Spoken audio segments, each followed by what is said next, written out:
Hi there, and welcome back to the Empowerment Library, the place where powerful ideas from the world's greatest books come alive to help you grow, think deeper, and live better.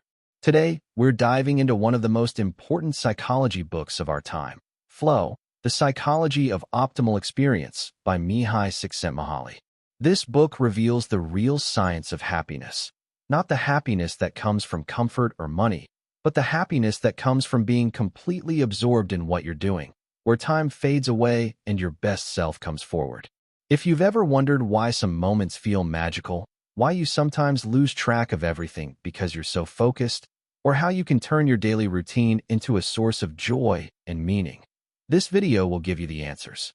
So sit back, relax, and let's explore how you can design your life to experience flow more often and unlock the most fulfilling version of yourself. Introduction: The Promise of Flow. Mihaly Csikszentmihalyi's Flow is one of the most influential psychology books ever written, explaining why some people feel deeply fulfilled while others feel empty even with wealth, comfort, or fame. The author argues that true happiness is not something that happens to you. It's something you design, deliberately, by learning how to control your attention, consciousness, and internal experience. The key idea is flow, a state where you're fully absorbed in an activity, where time disappears, self-criticism vanishes, focus peaks, and the work feels both challenging and deeply rewarding. Flow is the highest state of human performance and satisfaction. To reach this state consistently, you must learn how attention works, how to manage your inner world, how to create meaningful challenges, how to transform daily activities into growth experiences. The book reveals, chapter by chapter, how people across cultures, artists, athletes, chess players, climbers, scientists, and even factory workers, use flow to turn their lives into purposeful, engaged journeys. Chapter 1: Happiness Revisited. The book opens with a fundamental question. What makes life worth living?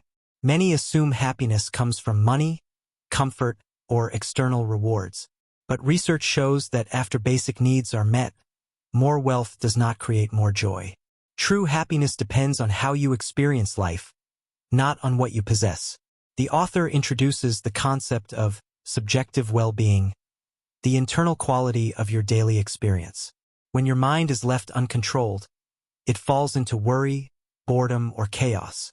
But when you direct your mind toward goals, challenges, creativity, and growth, life becomes meaningful. Flow becomes the bridge between effort and joy. Activities that demand skill, focus, and clear goals generate deep satisfaction. When you control your inner experience, you control your happiness. Key ideas of this chapter. Happiness is created internally. Pleasure alone is not enough. Deep fulfillment requires challenge. Flow is the optimal experience where attention is fully engaged. A person's quality of life depends on how they shape their consciousness. Chapter 2: The Anatomy of Consciousness. To understand flow, we must understand consciousness, the mind's ability to process information, choose goals, and direct attention. Human consciousness works like a limited energy system. You have only so much attention available. When you invest attention wisely into meaningful tasks and goals, your experience becomes rich. When attention is scattered into distractions, stress, and negative thoughts, life feels fragmented. The chapter introduces two key concepts: psychic energy, your attention; intentionality, your ability to direct that energy where you choose. The mind constantly receives information, but it is your choice of focus that shapes your experience. When your goals and actions align, consciousness becomes ordered, a state known as optimal experience. Flow arises when you have clear goals. You receive immediate feedback. The challenge matches your skill level. In these conditions, your attention becomes fully invested, self-consciousness fades, and external worries disappear. You experience control, clarity, and deep enjoyment.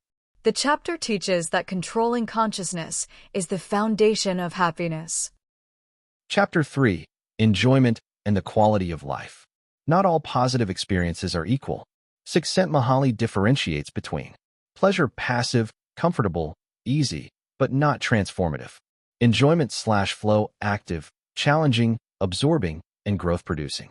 Pleasure restores you, but enjoyment expands your potential. For example, eating feels good, but cooking an innovative meal is enjoyable. Watching TV is pleasant, but learning an instrument creates flow. Passing time is easy, but pursuing mastery is fulfilling. Flow requires two elements: challenge, skill. When both rise together, you move from comfort to creativity and eventually to mastery. The chapter introduces the famous flow channel diagram, explaining experiences like anxiety, high challenge, low skill; boredom, low challenge, high skill; apathy, low challenge, low skill; flow, balance challenge and skill. The more you align challenges with abilities, the more you experience joy. A fulfilling life is built not on moments of pleasure, but on repeated experiences of growth and engagement. Chapter 4: The Conditions of Flow. Flow does not appear randomly. It emerges when certain internal and external conditions are created. Csikszentmihalyi outlines the 7 major conditions of flow. A challenging activity that requires skill. You must stretch yourself, but not break. Complete concentration on the task. Distractions kill flow instantly. Clear goals. You must know what you're trying to do. Immediate feedback. Your actions show instantly if you're moving in the right direction. Deep involvement without worry. The activity becomes your whole world. A sense of control. You feel capable and aligned with the challenge. Loss of self-consciousness and altered sense of time. Hours feel like minutes. You forget yourself. These conditions help you understand why athletes, musicians, surgeons, and even craftspeople experience flow regularly. When the structure of an activity includes these elements, your mind enters a higher state of focus and performance. The chapter emphasizes that flow is not accidental, it is designed. Chapter 5: The Autotelic Experience. One of the most powerful ideas in the book is the concept of the autotelic experience. Activities done for their own sake, not for external rewards. Auto equals self. Telos equals purpose. An autotelic activity is something you enjoy doing even without money, praise, or recognition. You do it because the process feels rewarding. Examples include painting, writing, playing a sport, solving puzzles, learning skills, building something, deep conversations. Autotelic experiences are the purest form of flow because the motivation comes from within. The author also introduces the idea of the autotelic personality.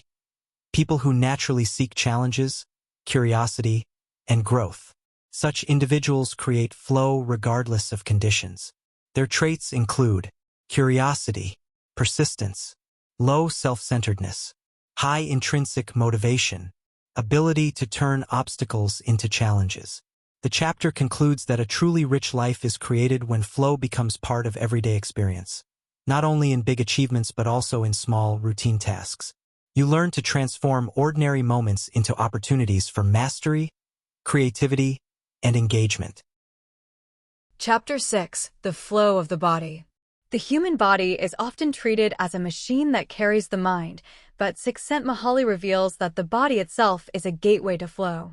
Physical activities, when used consciously, can produce deep joy, focus, and transformation. The author explores several forms of physical flow. 1. Sports and movement. Athletes often describe the zone moments of perfect coordination, effortless motion, and deep focus. This is flow. Whether it's running, climbing, swimming, martial arts, or dance, physical challenges demand precision and full attention, making them powerful flow activities. 2. Yoga, martial arts, and ancient disciplines. These practices combine movement plus awareness, creating harmony between body and mind. They teach control of breath, posture, and internal energy, helping practitioners gain mastery over consciousness. 3. Sensory flow. Even basic senses, sight, touch, taste, hearing, can create flow when used creatively. Listening to music, appreciating art, cooking, crafting, experiencing nature. The key is active engagement, not passive consumption. The body becomes a tool for ordering consciousness. Csikszentmihalyi warns, however, that bodily pleasure can act as an escape, e.g., addiction or distraction. Flow arises only when the challenge is intentional, mindful, and skill-based. The chapter concludes that the human body is not merely biological, it is a platform for meaning, capable of generating some of life's most fulfilling experiences. Chapter 7. The Flow of Thought. If the body creates flow through movement, the mind creates flow through complex thinking. The author explains that the human brain evolved not just to survive, but to explore, imagine, analyze, and create activities that naturally generate flow when used consciously. 1. Learning and curiosity. Whenever we stretch our intellect, learning a new language, studying history, exploring philosophy, we trigger mental flow. Curiosity is the fuel. The more curious a person is, the more they control their inner experience. 2. Creativity. Creative activities such as writing, designing, problem-solving, and inventing require total involvement. During creativity, time disappears, doubts fade, and the mind becomes a channel for ideas. Creative flow is one of the highest forms of human satisfaction. 3. Mathematics, logic, and science. Even analytical people experience flow through solving complex problems, discovering patterns, and pushing the boundaries of knowledge. The challenge-skill balance is especially clear here. Too easy boredom, too hard anxiety, balanced flow. 4. Reading as flow. A deeply immersive book can restructure consciousness, allowing the reader to live alternate worlds and insights. The chapter teaches that to enjoy life intellectually, one must train attention, cultivate curiosity, and regularly challenge the mind. Mental flow makes your inner world richer than anything external. Chapter 8. Work is flow. Contrary to popular belief, Csikszentmihalyi argues that work produces more flow than leisure, because work typically involves clear goals, structure, and feedback, all essential for optimal experience. The hidden power of work. Research shows people often feel more focused, engaged, and satisfied while working than resting. Yet they remember work as unpleasant because it is mandatory. The author's insight. Work doesn't need to be loved.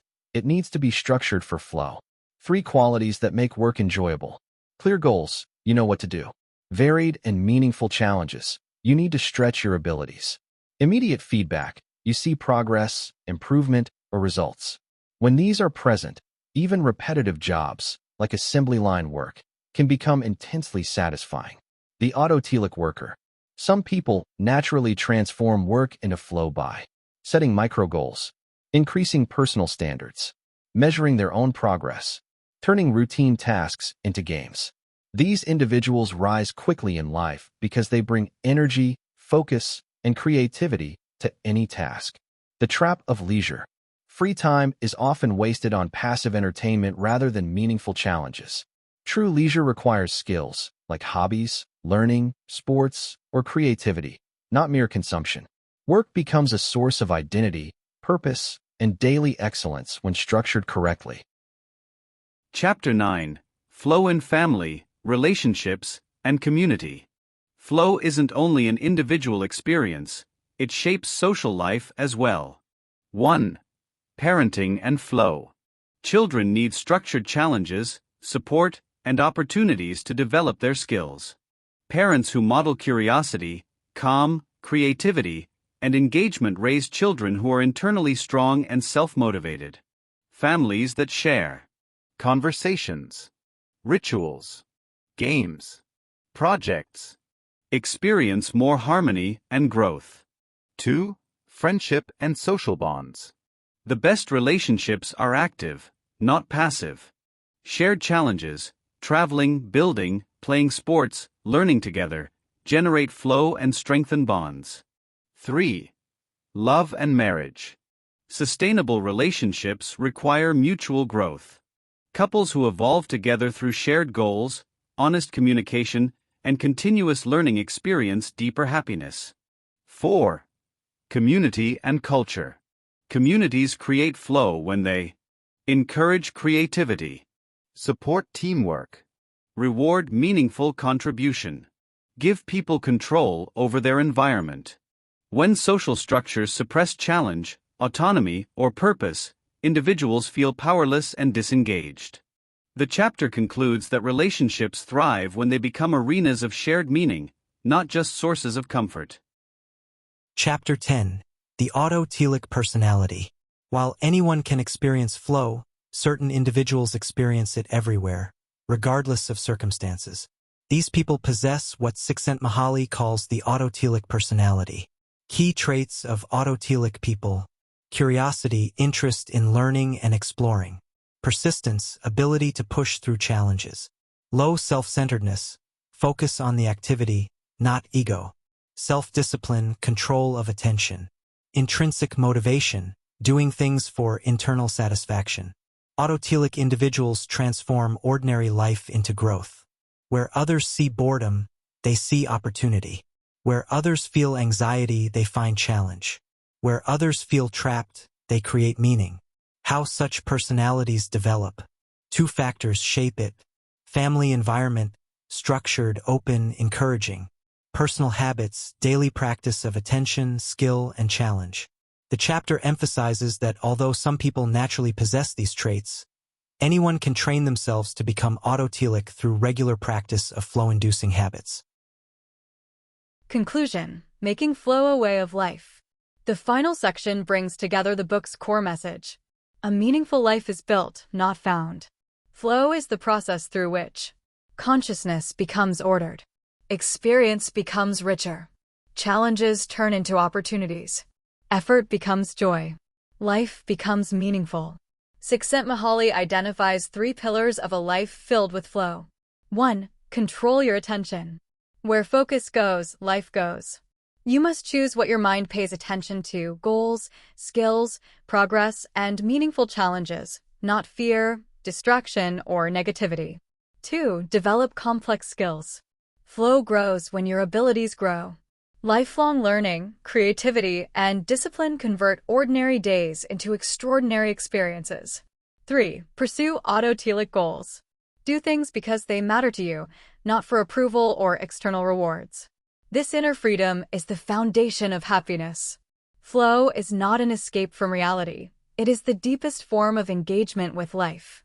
The more frequently you experience it in work, relationships, creativity, or daily routine, the more coherent, fulfilling, and powerful your life becomes. Thank you for watching this deep dive into flow, a book that doesn't just explain happiness, it teaches you how to create it. If there's one message to take away, it's this: extraordinary moments are not accidents. You can design them.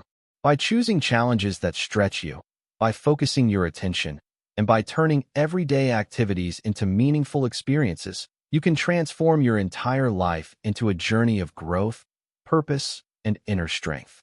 If you found value in this video, make sure to subscribe and join the Empowerment Library community, where every week we bring you powerful lessons from the world's greatest books in psychology, finance, personal growth, and productivity. Your support means the world, and it helps us continue creating content that empowers learners around the globe. Thank you again for being here. Until next time, keep learning, stay curious, and design a life that flows.